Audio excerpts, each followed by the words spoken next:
Hey, what up, everybody? Coming to you this morning with the continuing the 2019 year-end top 10s for the 168-pound super middleweight division. This video I'm going to be discussing numbers 2, 3, and 4 at super middleweight, finishing this year, actually last year, because we are on New Year's Day, and Happy New Year. So it's 2020 now. So finishing 2019 year-end top 10. Number 4, let's get it rolling. Number 4, the undefeated David Benavidez, the reigning WBC, now two-time WBC world champion. Okay, actually, no, take that back. Benavidez is number 3, so you get a spoiler. Actually, finishing the year number 4 is undefeated WBO champion Billy Joe Saunders of the United Kingdom. Billy Joe did not enter the year ranked in the super middleweight top 10. He was still at middleweight, and he was the middleweight world champion for the WBO.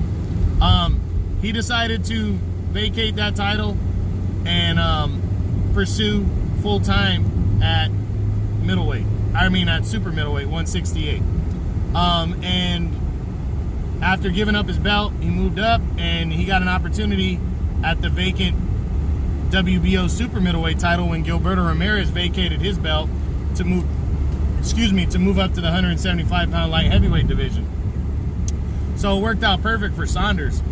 And in his first fight, he took on, for the vacant title, he took on little-known Shafat Isufi and got a one-sided 12-round unanimous decision to claim that vacant belt and become a two-division world champion. A lot of people were like, so what? Because Isufi was a nobody, and he was, so I was the same way. Excuse me. But he came back in November and took on a DAZN undercard as he signed with Matchroom. After that fight with Isufi, he left his contract with Frank Warren and Top Rank and signed with Matchroom. And so he ended up taking on little known but undefeated Marcelo Coceres. And he actually ended up getting into a firefight here. Coceres really brought the fight and put Saunders on notice, that he was there. But Saunders grinded it out. He hurt him and stopped him in the 11th round impressively, 11th round knockout, and retained his WBO belt. So he had to work for this one. But he got the win, retained his world title. Now entering 2020, Saunders is coming in. He's got a world title. He's still undefeated. But now he's 30 years old, so he's still in his prime, but kind of getting onto that downside of the prime where he needs to do something and really get into a big fight. He wants a big fight, but his style isn't the most attractive, being kind of a slick southpaw boxer that moves and stays away. But Saunders, in his last fight against Coceres, I think he kind of was trying to show everybody that he's willing to mix it up just to get somebody like Canelo or Daniel Jacobs or Callum Smith in the ring. And you know what? He's got a huge opportunity in 2020. His record right now stands at 29-0, 14 knockouts. And there's talks that he's on Canelo's short list for May. So if he does not get that fight, because that would, of course, be the first fight that he want to make, would be to defend his title against Canelo in May.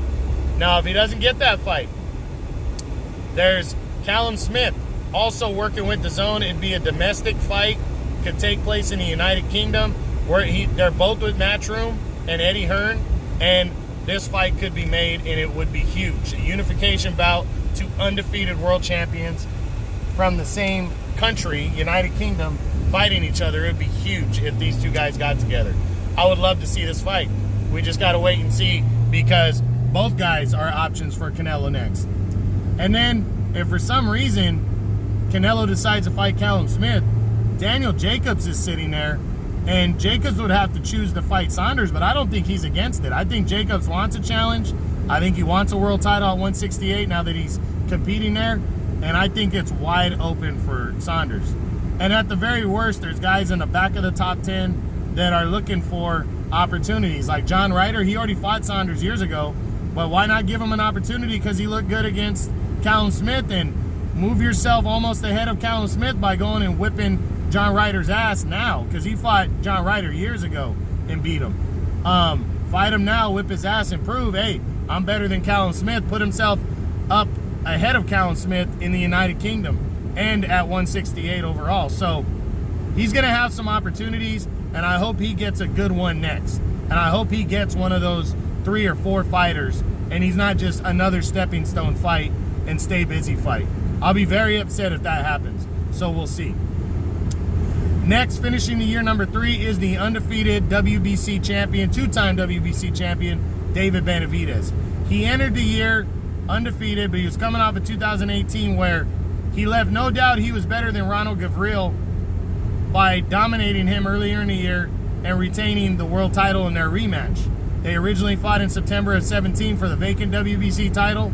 It was a really good fight, and he barely won a split decision, but some people thought it was controversial. So in the rematch in February of 18, dominated Gavril, winning a shutout unanimous decision, and pushed forward towards a something bigger. Well, something bigger never came because he was supposed to defend his title in September. He ended up testing positive for cocaine. He got suspended for 6 months, and stripped of the title. But the WBC said, all right, since it was cocaine and not performance-enhancing drug, they said, after your suspension, you'll be the champion in recess. You can fight for the title whenever you want.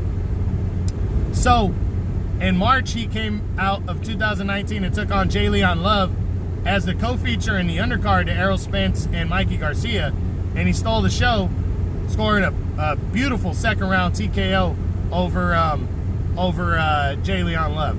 He followed that up in 2000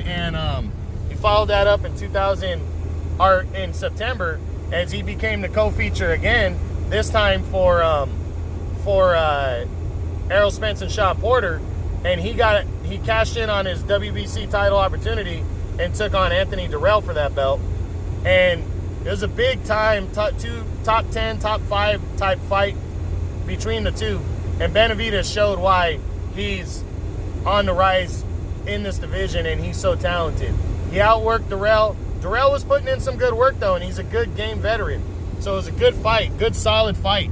But after Durrell had a cut opened up from a punch, Benavidez just took advantage and poured it on him, dominated him, and in the 9th round, Durrell's corner just threw in the towel as Benavidez became a 2-time WBC super-middleweight champion. Now, Benavidez looks like he's taking care of a lot of his personal issues. I hope he has. And he enters 2020 with the sky's the limit. He was number 10 entering 2017, and the win over Durrell, because it was a top 10 win, moves him up 7 spots to number 3 now. So big improvement right there. He's only 23 years old. He's 22-0, 19 knockouts, and he's a big super middleweight. This guy, in my opinion, is the full package. He's fast, he can box, and he punches with power, and he, I can't wait to see what he does, and he's young and he's fresh. So what's on the table for him this year, heading into 2020, is a possibility of a unification bout with one of the other champions. He has a mandatory defense due against Avni Yildirim first. That fight was supposed to take place on January 25th. Now it's getting pushed back a little bit. I'm thinking February or March at the latest. After that, he's open for an optional defense, or Callum Smith could cash in his WBC diamond belt distinction and go after Benavidez. The WBC has ordered that to be next for Benavidez, but Callum Smith might have Canelo, he might have Billy Joe Saunders, he might have Daniel Jacobs. I don't know if he's going to go after David Benavidez, but the option is there for Callum Smith to cash in, and that would be huge for Benavidez. The other option, and I think the more likely one to happen, is a unification bout with undefeated IBF champion Caleb Plant. I personally think Callum Smith's going to want to fight Canelo, Jacobs, or Saunders. They're all promoted by Eddie Hearn. I think he's going to personally want to do one of those fights instead. But, so I think he's going to lean towards that way, Callum Smith. Those guys, in his opinion, would probably be less risk than Benavidez. But Caleb Plant fights for the PBC just like Benavidez does, and these two guys don't like each other. They've talked a lot of shit over this past year about fighting each other. They're going to have an opportunity. Caleb Plant has a mandatory due in February. He's getting that out of the way. He should win that fight. And then Benavidez should win his fight in February or March. And after that, again, like I said, the sky's the limit. you know, these two guys have an opportunity to unify, and I hope they do. It'd be a great fucking fight. So finishing year number 3, David Benavidez.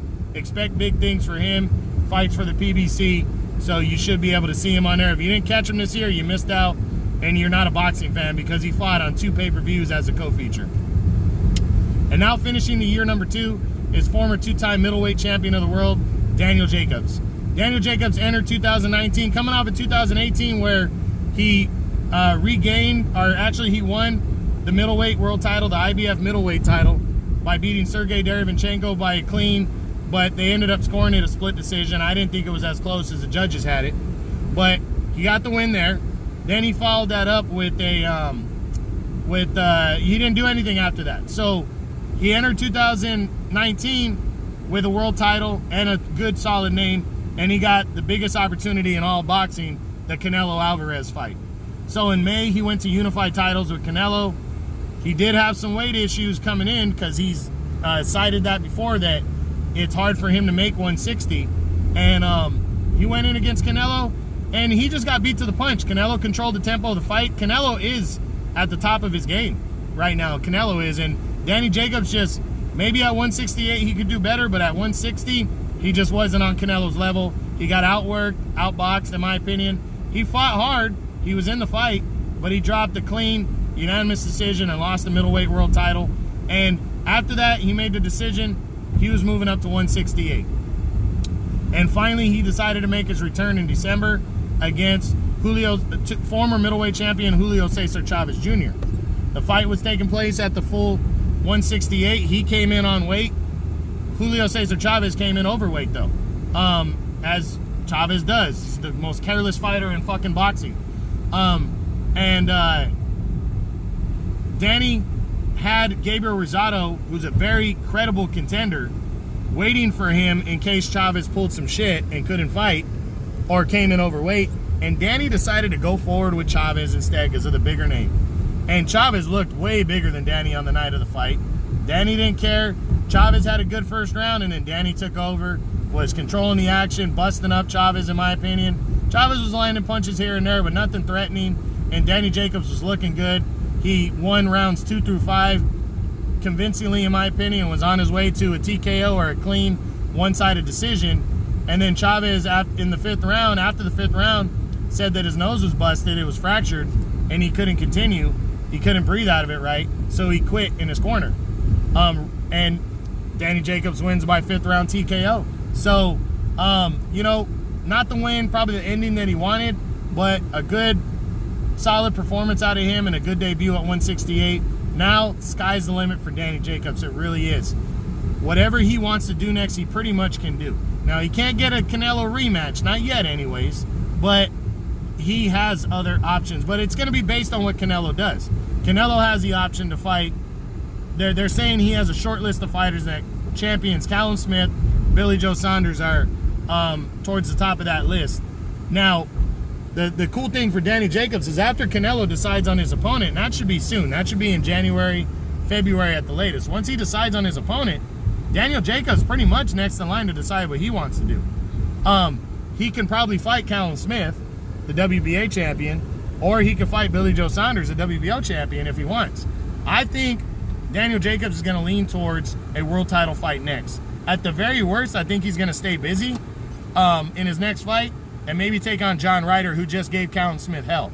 So I think Danny Jacobs has a big opportunity in 2020 to make a splash, and he needs to. He's 32 years old, so he's on the downside of his prime, but he's a very good fighter, and if 168 is a better division for him weight-wise, which he looked good against Chavez, he looked like he wasn't struggling to make weight anymore, and it looks like this is his natural weight, more natural weight for his size. I think he could do some damage at 168. He's a big name. He can call some shots too, and he's fighting with Matchroom that has most of the top guys. They have pretty much the top 3 is all Matchroom fighters, or 3 of the top 4 at least, and they got a good amount of fighters at 168. So I think big things are up for Danny Jacobs, who, like I said, he's 32.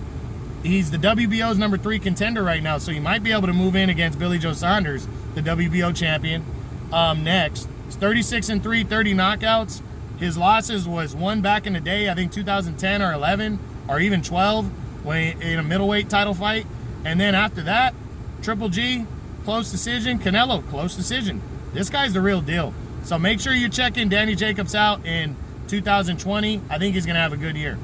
All right, guys, that's it. That's the year-end top 10s, 168-pound super middleweight division, numbers 2, 3, and 4.